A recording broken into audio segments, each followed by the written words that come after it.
So our coverage continues now this morning with the former executive director of Iranian Americans for Liberty, Newsmax contributor Bryan Leib. So Bryan, obviously we just heard the president wrap up his remarks there at the G7. The deal hasn't even been signed yet. We're waiting on the formal signatures in Geneva Friday. You heard the president say, hey, look, if I don't like it, I won't sign it, and I'll go back to putting, literally, he said, missiles in the middle of their heads. So do we think we're getting close, or is there still room for this thing to go sideways? Hey guys, good morning. Listen, the last couple of days have been very interesting for all of us to watch this Iran portfolio and, really trying to understand what this MOU potentially looks like. We've seen the leaked text that potentially is part of this MOU. I think it's okay for people to be cautiously optimistic. We're dealing with the world's foremost sponsor of terrorism that has been playing these games with the world for the last 47 years now. So I think if President Trump is ultimately able to reach some kind of a deal with them, it certainly would be monumental. But I'm a little skeptical that we're even going to get there. An MOU is not a deal, as we know, and there's still a lot of runway to go here. So we'll see what happens. And we know that regime change was never a stated goal of the war with Iran, but it was suggested many times. Do you think we can call anything a victory if the Ayatollah and the mullahs remain in control here? Charlotte, I mean, that's a great point. I mean, certainly there's a lot of tactical and military victories that we can point to.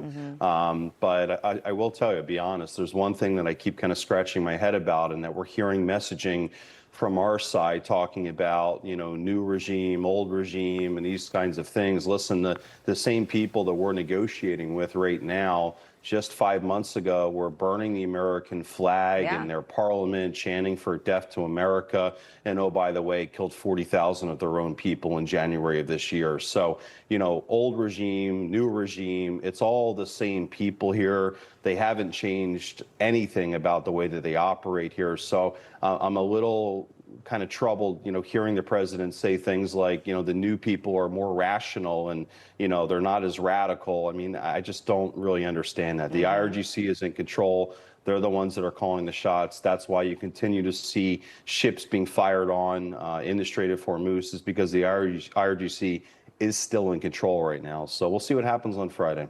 Yeah, Bryan, I keep going to the point of North Korea. If they didn't have nukes, they wouldn't be there. The world would have taken care of them a long time ago. I know the regime thinks that's their only way to survive. Do you ever see a day where they're going to give up their nuclear ambitions? Because that's basically the only card they have.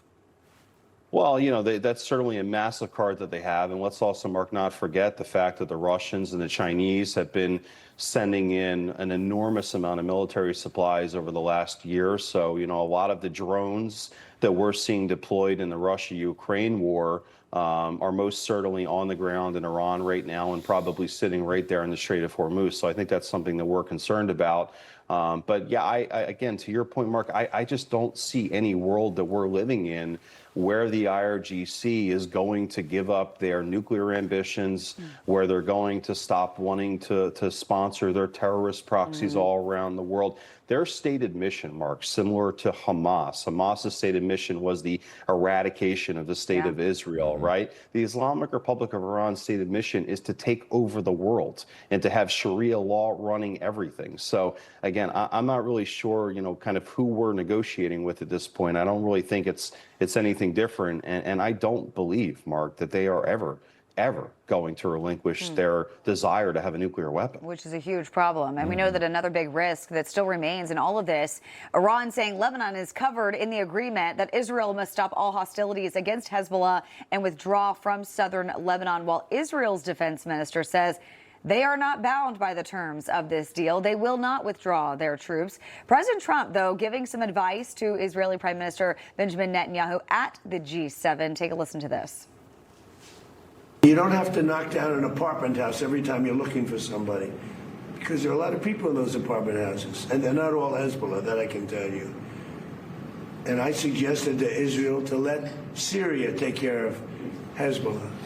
Because to be honest with you, I think they do a better job of doing it.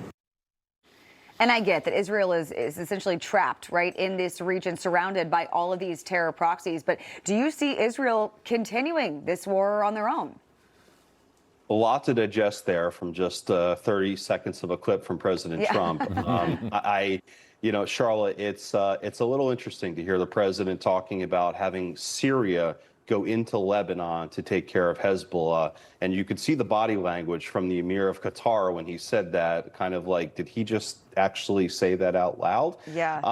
So listen, to your point, Israel's in a very kind of tough part of the world, right? They've constantly been under attack, by terrorist groups for the last, 40, 50 plus years. No one knows what it's like living there. Only they know what it's like. And by the way, Lebanon has a new president who has pledged to get rid of the Islamic Republic of Iran, who has pledged to get rid of Hezbollah. So I'm not sure why we're talking about bringing Syria into the fold when we also, as you probably know, just signed a historic peace deal between Israel and Lebanon.